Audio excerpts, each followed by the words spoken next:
Alright. Of Human Bondage, a novel by Somerset Maugham. But before I get into that, I just finished my new corset, so I was going to show it. And it's... there it is.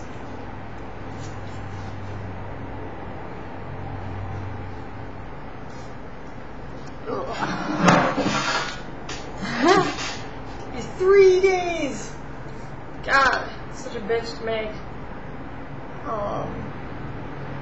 Anyway, I was going to review the book because I had more time to listen to audiobooks at work. You know, classics I've never read. And I just finished Of Human Bondage, which was actually pretty good. It's said to be pretty autobiographical for Somerset Maugham. I guess he did have a club foot, I don't know.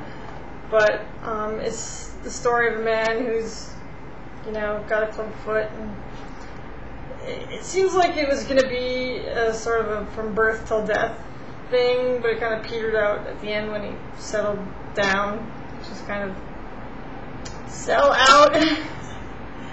down to have tons and tons of babies. And yeah, well. But the rest of it was a lot of, you know, philosophical junk and just interactions with people, which was really, really interesting, actually.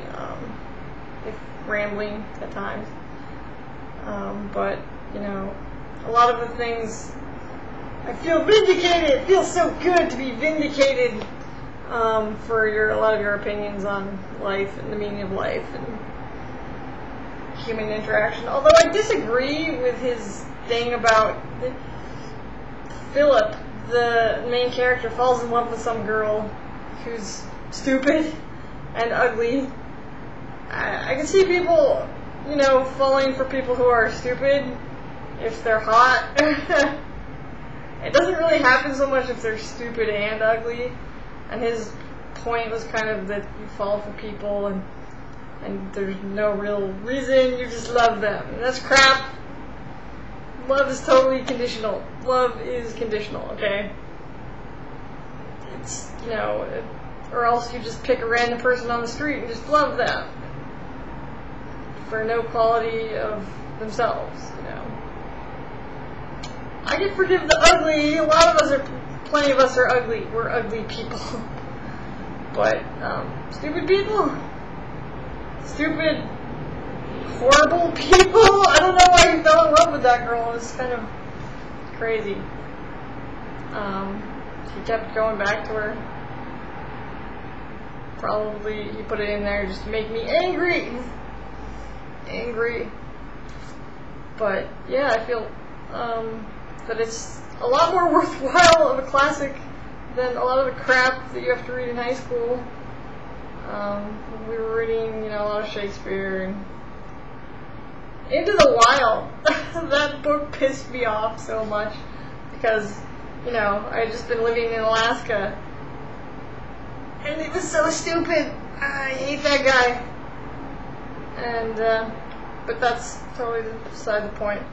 The book I liked, you know, besides being vindicated, it's just sort of a long, rambling thing of just human interaction, which is, you know, kind of a slice of life kind of thing.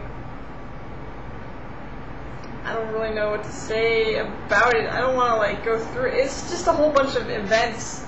He's got a club foot, he loses his mother, he lives with his cold uncle who's, you know, emotionally unavailable and has a hard time. It kind of realizes that we all have a hard time. You know, everyone thinks that they're the only one and that everyone else looks fine. It's just not that way. You know, everyone's got their thing. Everyone's got their problems. And I know it looks glossy from the outside, but everyone's got their issues.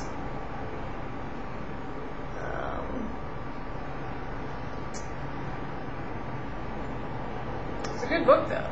I do recommend it. I've been reading I've been listening to a bunch of audiobooks because I have like 8 hours at work where you could just be scoping for 8 hours, and I just want to like kill myself. If you really should have some books. And I started in on a bunch of science books, string theory, classics, some crap.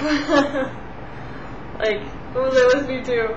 Oh, How to Be the Jerk That Women Love, which actually pretty good, insightful, a lot better than the Alpha Male Club, which he's just dripping with this hatred of women. He's got some issues there, but How to Be the Jerk Women Love, thumbs up. Yeah. Oh, and also, what is it? A Short Theory of Just About Everything.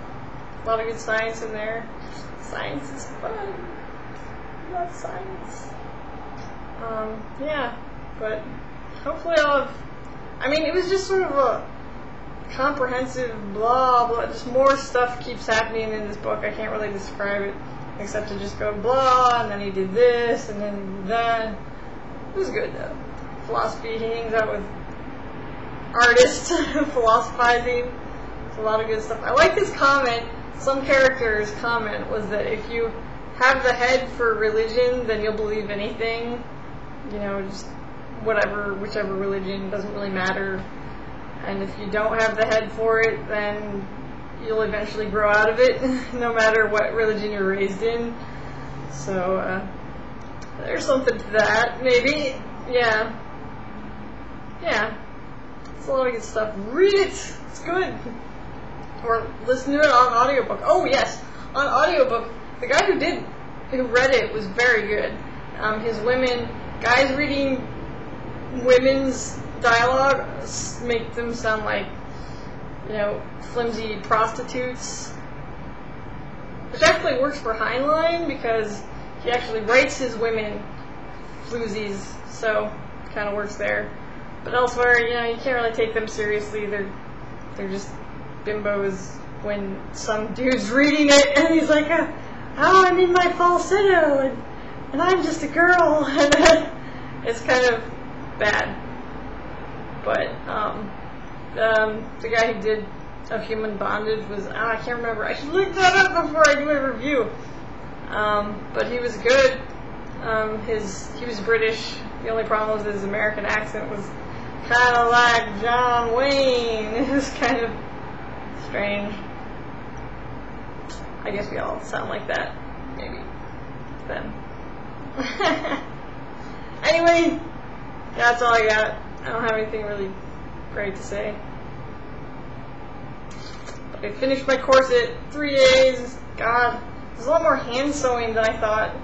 It's like 3 layers. It got to be like, my sewing machine can't handle that. I had to sew it by, and it's a lot better than drafting a pattern from, you do the duct tape method and wrap it around yourself, try to get a pattern off that. That sucked!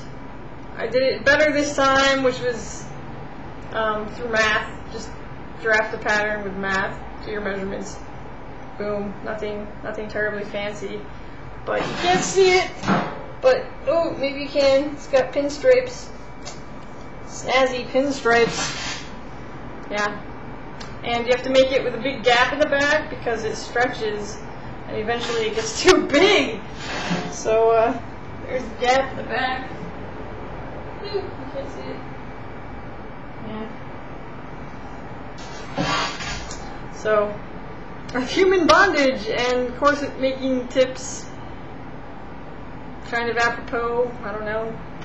Long rambling post. Sorry. Alright. That's it.